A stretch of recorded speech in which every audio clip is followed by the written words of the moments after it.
వీక్షకులకు స్వాగతం, నమస్కారం. ఇటీవల చంద్రబాబు నాయుడు గారిని వ్యక్తిగతంగా బూతులు తిట్టిన అంబటి రాంబాబుని పోలీసులు అరెస్ట్ చేసి రిమాండ్ చేసిన పరిస్థితి మనకు తెలిసిందే. కుక్క తోక పట్టుకుని గోదావరి ఈదినట్టు జగన్ రెడ్డి తోక పట్టుకుని అంబటి రాంబాబు కూడా ఈదుతా ఎలా రెచ్చిపోయి మాట్లాడుతున్నాడో ప్రజలంతా గమనిస్తూనే ఉన్నారు. రాజమహేంద్రం జైలు నుంచి బయటకు వచ్చిన తర్వాత తన్నేదో ఎక్స్పోజ్ చేసుకోవడం కోసం, జగన్మోహన్ రెడ్డిని ఎక్స్పోజ్ చేయడం కోసం కులం అనే ముసుగు తొడుక్కుని కొంతమంది పనికిరాని నాయకులు పెట్టుకుని కులాల ప్రస్తావన తీసుకొస్తున్నాడు. ఇటీవల విశాఖపట్నంలో గుడ్డు అమర్నాథ్ని ధర్మశ్రీని పక్కన కూర్చోబెట్టుకుని వాళ్లే కుల ఉద్ధారకులు అన్నట్టు, వాళ్లే కుల నాయకులు అన్నట్టు రాంబాబు ఎక్స్పోజర్ని, రాంబాబు మాట్లాడిన మాటల్ని విశ్లేషించడానికి మనతో పాటు ఉన్నారు సీనియర్ జర్నలిస్ట్ దుర్గా కుమార్ గారు. వారిని అడిగి మరిన్ని విశేషాలు తెలుసుకుంటాం. నమస్తే సార్. నమస్కారం బ్రహ్మ గారు, మన వీక్షకులకు కూడా. అంబటి రాంబాబు ఎందుకు అరెస్ట్ అయ్యాడో, ఏ రకంగా వ్యవహరించి మాట్లాడితే అరెస్ట్ అయ్యాడో ప్రజలందరికీ తెలుసు, అందరం చూసాం. ఇవాళ బయటకు వచ్చిన తర్వాత తనను అరెస్ట్ చేయడం మహాపాపం అన్నట్టు మాట్లాడుతున్నాడు. ఇదంతా ఎందుకు చేస్తున్నాడరా అని అనుకుంటే టీటీడీ లడ్డు కల్తీ విషయాన్ని పక్కదారి పట్టించడానికి, ప్రజల దృష్టి మళ్ళడానికే చేస్తున్నాడని స్పష్టం. జగన్ రెడ్డి మాటలు విని చేస్తున్నాడు అనేది కూడా స్పష్టం. ఇవాళ కుల ముసుగు తొలుక్కుని కులాన్ని రెచ్చగొట్టి, భావోద్వేగాలు రెచ్చగొట్టి ఏదో రాజకీయ పాపం గడుపుకునే ప్రయత్నం చేస్తున్నాడు. అది జగన్ రెడ్డి చేస్తున్నాడా, అంబటి రాంబాబు చేస్తున్నాడు అనుకుంటున్నారా? ఎట్లా చూస్తారు, ఎట్లా విశ్లేషిస్తారు? అంబటి రాంబాబు అయినా, ముద్రగడ పద్మనాభరెడ్డి అయినా, వంశీ అయినా, లేదా కొడాలి నాని అయినా, వీళ్ళందరూ కూడా బాధితులండి. వాళ్ళు రాజకీయం చేయటానికి కాదు, వాళ్ళు ఒకరి చేతిలో బాధితులుగా దెబ్బతిన్న వ్యక్తులే. వాళ్ళ పట్ల సానుభూతితో ఉండాలి తప్ప వాళ్ళు వ్యక్తిగతంగా సాధించింది ఏం లేదండి. ఇప్పుడు వంశీ ఉన్నాడు, ఒకప్పుడు మంచి వెలిగాడు గన్నవరం నియోజకవర్గంలో. ఏమయ్యాడండి? తను ఒక వ్యక్తి చేతిలో పనిముట్టుగా అయ్యి, ఒక టూల్గా అయ్యి తను పరపతిని కోల్పోయాడు, ఉనికిని కూడా కోల్పోయాడు. అట్లాగే ఉనికిని కోల్పోవడం అంటే ఒళ్ళు కొవ్వెక్కి మదం ఎక్కితే అట్లా కోల్పోతారు సార్. సహజంగా బాధితులు కాదు వాళ్ళు, బాధితులు కాదు, కొవ్వు పట్టిన బేకన్ ఫ్యాక్టరీలో ఉంటాయి చూసారా, ఆ తరహా వ్యక్తులు. అది అట్లా చేసిన వ్యక్తి ఎవరంటే అట్లా ఫీడ్ చేసి వాళ్ళని బాధితులుగా చేసి అల్టిమేట్గా వాళ్ళ ఉనికిని కోల్పోయారు, భవిష్యత్తుని కోల్పోయారు, పరపతిని కోల్పోయారు, ప్రతిష్టను కోల్పోయారు, కుటుంబ ప్రతిష్టను కూడా దెబ్బతీసుకున్నారు. అది నేను అనేది. మనం వెంటనే అంటే ముద్రగడ పద్మనాభరెడ్డి వాళ్ళ త్రిశంకు స్వర్గంలో ఉన్నాడు.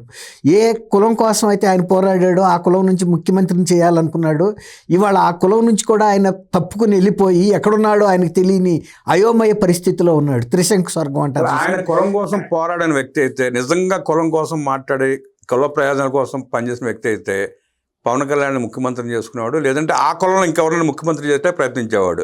జగన్మోహన్ రెడ్డి గజ దొంగను ముఖ్యమంత్రిని చేయడాకో, రాజశేఖర్ అనే దుర్మార్గుడిని ముఖ్యమంత్రి చేయడానికి పనిచేయడు. అదేనండి, ఆ జగన్మోహనంలో పడిపోతారండి. అట్లా పడిపోయే వీళ్ళు అట్లా తయారయ్యారు. అంతకుముందు మరి తెలుగుదేశంలో ముద్రగడ పద్మనాభంగా ఉన్న రోజుల్లో రామారావు గారి మంత్రివర్గంలో మంచి ప్రతిష్టని, పేరుని సంపాదించాడు. పేరు ప్రఖ్యాతులు ఉన్న మంత్రిగా ఆయనకు నిజాయితీపరుడుగా ఉంది. ఇవాళ ఆయన ఎక్కడన్నా వెళ్ళి పోటీ చేసే పరిస్థితి ఉందా?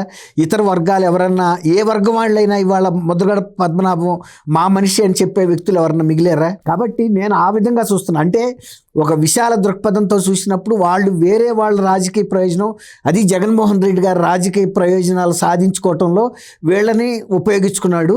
అలా బాధితుడిగా మారిన వ్యక్తే రాంబాబు లేటెస్ట్గా. ఇప్పుడు మీరు అనొచ్చు లేటెస్ట్గా అంటే ఆయన ఇప్పుడు దాన్ని తెలుసుకుంటాడంటే రేపు ఎన్నికల్లో వెళ్ళినప్పుడు ఆయనకు తెలుస్తుంది.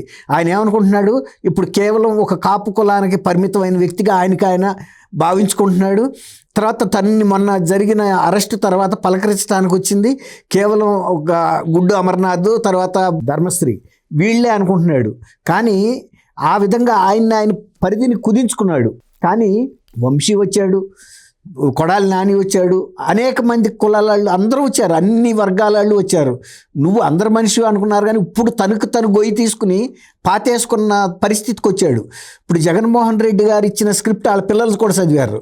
వాళ్ళ పిల్లలే చదివి తప్పు చేశారనుకుంటే ఇప్పుడు రాంబాబును కూడా కులాన్ని ప్రోద్బలం చేస్తూ తను రాజకీయ పబ్బం గడుపుకోవాలంటున్నాడు. ఒకటండి, నాకు సజ్జల రామకృష్ణారెడ్డి నాకు సహచరుడు, ఈనాడులో మేమంతా ఒకేసారి సెలెక్ట్ అయ్యాం, ఒకే బ్యాచ్లో ట్రైన్ అయ్యాం. ఎందుకు చెబుతున్నా అంటే వీళ్ళకి సజ్జల రామకృష్ణారెడ్డికి కానీ జగన్మోహన్ రెడ్డికి కానీ ఆంధ్రప్రదేశ్లో సామాజిక పరిస్థితుల మీద అవగాహన లేదండి. వాళ్ళు పుట్టి పెరిగిందంతా ఎర్రగుంట్ల పులివెందుల పరిసరాల్లో వాళ్ళకి తెలిసిందల్లా ఏంటంటే ఈ రెడ్డి సామాజిక వర్గం ఇతర సామాజిక వర్గాలకి బీడీలు ఇచ్చి సిగరెట్లు ఇచ్చి తాగబోయించి ఇతరులని మీద దాడులు చేయించడం, లేకపోతే వాళ్ళని ఒక కట్టు బానిసలుగా ఉపయోగించుకోవటమే తెలుసు. కానీ వాళ్ళు ఆంధ్రప్రదేశ్లోకి వచ్చిన తర్వాత కొత్త కలర్ పిక్చర్ చూశారు. ఇక్కడ సామాజిక వర్గాలన్నీ కూడా సమానంగా వ్యవహరిస్తాయి తప్ప ఎవరికి ఎవరు బానిసలుగా ఉండరు. వాళ్ళకి ఇది కళ్ళు తిరిగిపోయినాయి. అసలు ఈ సామాజిక వ్యవస్థలో మనం ఎక్కడి నుంచి ప్రవేశించాలి, ఎట్లా ప్రవేశించాలి, ఈ సామాజిక వర్గాల మధ్యలో బీటలు ఏర్పరచాలి. ఆ బీటల మధ్యలో మర్రి విత్తనం పడుతుంది చూసారా, ఆ విధంగా మర్రి వృక్షం లాగా వెళ్ళాలంటే మనకి ఎక్కడో ఒక బీట రావాలి. ఆ విధంగా కులాల మధ్య చిచ్చు పెట్టారు. అట్లాగే అతను బీహార్ నుంచి వచ్చిన ఎన్నికల వ్యూహకర్త ప్రశాంత్ కిషోర్ కూడా అదే చెప్పాడు. మనం కోరుకుంది అదే, అతను చెప్పింది అదే, ఇది బ్రహ్మాండంగా వర్కౌట్ అవుతుందని. నేను ఎందుకు చెబుతున్నా అంటే డొక్కా మాణిక్ వరప్రసాద్ గారు లాంటి ఒక దళిత మేధావిని వాళ్ళు ఒక క్రిమినల్గా ఉపయోగించుకుని వాళ్ళ మీద దాడి చేస్తే నీకు ఈ పదవి ఇస్తాం, ఈ మాటలు మాట్లాడితే ఈ పదవి ఇస్తాం, అయినా కమ్మ వాళ్ళ సమావేశాలకు నువ్వు ఎందుకు వెళ్తావు అని కూడా వాళ్ళు డైరెక్ట్గా అడిగారంటే వాళ్ళల్లో ఎలాంటి ఉద్దేశాలు ఉన్నాయనేది మనకు అర్థమవుతుంది. వాళ్ళ ప్రాంతాల్లో ఉన్న సామాజిక వాతావరణానికి ఇక్కడ సామాజిక వాతావరణం ఏంటంటే ఇది బ్రిటిష్ ప్రభుత్వం కింద ఉన్నది ఒకటి, రెండోది విద్యాపరంగా ప్రగతి సాధించిన ప్రాంతం కాబట్టి ఏ కులం మీద ఇంకో కులం పెత్తనం సాధించే పట్టు పెట్టుకోలే. అందరూ సమంగా బతుకుతున్నారు, అందరూ పక్క ఇళ్లలో ఉంటారు. కాపులు కమ్మ అనేది ఏముందండి, అందరి పొలాలు కలిసే ఉంటాయి, అందరి ఇళ్ళు కలిసే ఉంటాయి. ఇద్దరు కూడా సామాజికంగా ఎంతో అంతో విద్యావంతులైన వాళ్ళే, సామాజిక పరమైన అంశాల పట్ల ఇది కలిగిన వాళ్ళే, దాని పట్ల సామాజిక స్పృహ కలిగిన వాళ్ళే. కాబట్టి వీళ్ళ మధ్యలో పెట్టాలనుకున్న దీన్ని జగన్మోహన్ రెడ్డి సక్సెస్ఫుల్గా అమలు చేశాడు. ఇప్పుడు మళ్ళీ రాంబాబు గారి అంశాన్ని కూడా జరిగిందేమో మీరు అన్నట్టు లడ్డు కల్తీ అంశం మీద వచ్చింది ఇది, కానీ దీన్ని దారి మళ్ళించి దృష్టి మళ్ళించి ప్రజల నుంచి ఇది ఒక కుల చిచ్చులాగా పెట్టాడు. దానికి ముద్రగడ పద్మనాభం ఆయన ఆరిపోయిన దీపం లాంటి వ్యక్తి, ఆయనకేమీ పరపతి లేదు. వచ్చి ఆయన కూడా పెద్ద నేను ఉన్నాను అని వచ్చాడు. ఆయన ఏ కులానికి చెందిన వ్యక్తి అని ఎవరు ఓన్ చేసుకున్నారు? ఆ తర్వాత గతంలో ఒకప్పుడు అన్ని సామాజిక వర్గాలకు చెందిన వ్యక్తి అతను, ఇవాళ ఏ సామాజిక వర్గాన్ని, ఇప్పుడు రాంబాబు కూడా నిజంగా కనుక సామాజిక వర్గాల మీద అంత వ్యతిరేకత ఉంటే ఆయన ముగ్గురు కూతుళ్ళు కూడా కమ్మ సామాజిక వర్గం వ్యక్తులు చేసుకున్నారంటున్నారు. ఈయన అనుమతి లేకుండా జరగదు కదా. ఆ సామాజిక వర్గం నిజంగా అంత దుష్ట సామాజిక వర్గం అయితే నీ కోర్ కుటుంబంలోకి ఎందుకు తీసుకున్న వాళ్ళని? నిజంగా అటువంటి దాడి చేసే సంప్రదాయం సంస్కృతి వాళ్ళకు ఉంటే, అయినా అక్కడికి వచ్చింది ఎవరండి? ఇంకోటి చెబుతున్నాడు, అసలు దాడి చేయడానికి ఎవరు రాలా వాళ్ళ ఇంటి మీదకి, కేవలం ఆయన క్షమాపణ చెప్పాలి, తప్పుగా మాట్లాడాడు, మామూలు తప్పు కాదు, మాట్లాడకూడని మాటలు మాట్లాడాడు, అందుకు క్షమాపణ కోరాలని వచ్చారు. అందులో ఏ సామాజిక వర్గం ప్రత్యేకంగా లేదు. తెలుగుదేశం పార్టీలో ఎన్ని సామాజిక వర్గాలు ఉన్నాయో అందరూ వచ్చారు, మిక్స్డ్. ఇప్పుడు ఈయన ఓటర్లో సత్యనపల్లిలో ఉన్నారండి, ఈయన ఓటర్లో ఒక సామాజిక వర్గం ఉందా ఈయనకి ఓట్లు వేసిన వాళ్ళంతా? ఎందుకంటే అంబటి రాంబాబే వాళ్ళ కులం మోసుకునే ప్రయత్నం చేస్తున్నాడు, కానీ అధికారం ఉన్నప్పుడు కొవ్వెక్కి మదం ఎక్కి ఆ కాపు కులం తాగటానికి తింటా తప్ప దేనికి పని కాదని మాట్లాడిన వ్యక్తి. మరి అదే వ్యక్తి ఎందుకు మాట్లాడుతున్నాడు? ఎవరు మాట్లాడిస్తే అది మీరు చెప్పారు చూసారా, స్క్రిప్ట్ వేరే వాళ్ళది, నోరు మాత్రం రాంబాబుది. రాంబాబు గారికి ఆడ సామాజిక వర్గం పట్లే ఒక భావన ఉంది, కానీ జగన్మోహన్ రెడ్డి గారి కళ్ళల్లో ఆనందం చూడటం కోసం వాళ్ళ కూతురుతో చెప్పించాడంటే మనం కొంత నమ్మొచ్చు. ఎందుకంటే వాళ్ళకి తెలియదు పాపం, చిన్నగా ఫస్ట్ టైం వాళ్ళు బయటకు వచ్చారు, వాళ్ళు మాట్లాడారు. ఇవాళ రాజకీయం ఇంత తెలిసిన వ్యక్తివి నువ్వు, జగన్మోహన్ రెడ్డికి ఇంత అంటకాగిన వ్యక్తివి, జగన్మోహన్ రెడ్డి రాజకీయ లబ్ధి కోసం ఆయన స్వార్థం కోసం ఎంతమందిని బలిపెట్టాడో దగ్గరగా ఉండి చూసిన వ్యక్తివి. జగన్మోహన్ రెడ్డి కళలో ఆనందం చూడటం కోసం అంబటి రాంబాబు రెచ్చిపోయి వాళ్ళు మాట్లాడుతున్నాడు. రేపు అంబటి రాంబాబు లాంటి సన్నాసులు చాలా మంది ఉంటారు, వీళ్ళతో అవసరం తెరిపోయిన తర్వాత జగన్మోహన్ రెడ్డి కూరల కరివేపాకులా తీసి బయటపడేస్తే జగన్మోహన్ రెడ్డి ఇంటి కాపలా కుక్కలు కూడా రాంబాబు మోహన్ చూడు.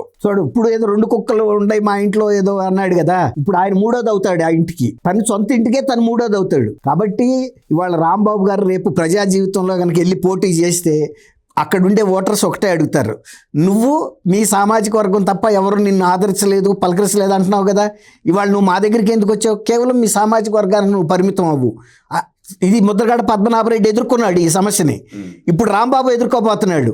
అప్పుడు తెలుస్తుంది ఇవాళ ముద్రగడ పద్మనాభరెడ్డి ఏ త్రిశంకు స్వర్గంలో ఉన్నాడో రాంబాబు గారు కూడా స్వయంగా ఆయనకి సృష్టించుకున్నాడు. సృష్టించుకుని మళ్ళీ అదే త్రిశంకు స్వర్గానికి వెళ్ళాడు. మీరు గమనిస్తే జగన్మోహన్ రెడ్డికి మళ్ళీ రాంబాబుకు సీట్ ఇచ్చే ఉద్దేశం లేదు. సీట్ ఇవ్వడు కాబట్టి రెచ్చగొట్టి మాట్లాడేస్తున్నాడు. అవును, ఓకే, మాట్లాడిచాడు. రేపు వాళ్ళ అమ్మాయి పోటీ చేసినా తను అయితే ప్రచారానికి వెళ్ళాలి కదండి. అంటే ఆ రోజు మాట్లాడేది నేను కాదు కదా, మా నాన్న కదా, మా నాన్న ఏం మాట్లాడారు, నాకేం సంబంధం అంటది. లేదు, ఆల్రెడీ ఆ పిల్లతో మాట్లాడిచ్చారు. ఇప్పుడు ఆ పిల్లకి కూడా అదే ప్రశ్న వస్తుంది. నువ్వు కూడా మాట్లాడావు కదా మా సామాజిక వర్గం, మీ సామాజిక వర్గం దగ్గరికి వెళ్ళండి అని అడుగుతారు అన్ని సామాజిక వర్గాలు. ఇది నేను స్వయంగా చూసా ముద్దగడ పద్మనాభరెడ్డి విషయంలో. గతంలో అందరూ ఆయన ఆదరించిన వాళ్ళు అందరూ కూడా చెప్పేశారు నువ్వు ఇక ఇప్పుడు సొంత సామాజిక వర్గం కూడా చెప్పింది ఆయనకి. ఇవాళ ఆయన ఎవరు మిగిలారండి? ఎవరు మిగిలారు వాళ్ళకి? ఆయన సొంత కుటుంబంలో కూడా కూతురు కూడా మిగలలేదు. కాబట్టి ఎవరైనా ఇటువంటి రాజకీయంగా తప్పటడుగులు వేస్తే మూల్యం చెల్లించాల్సిన వాళ్లే. కుల ముసుగులో రాజకీయం చేసే ప్రయత్నం చేస్తే పక్కింటాడు కుక్క కూడా నీ మొహం చూడదంటూ విశ్లేషించిన దుర్గాకుమార్ గారికి ధన్యవాదాలు తెలియజేస్తే నమస్తే.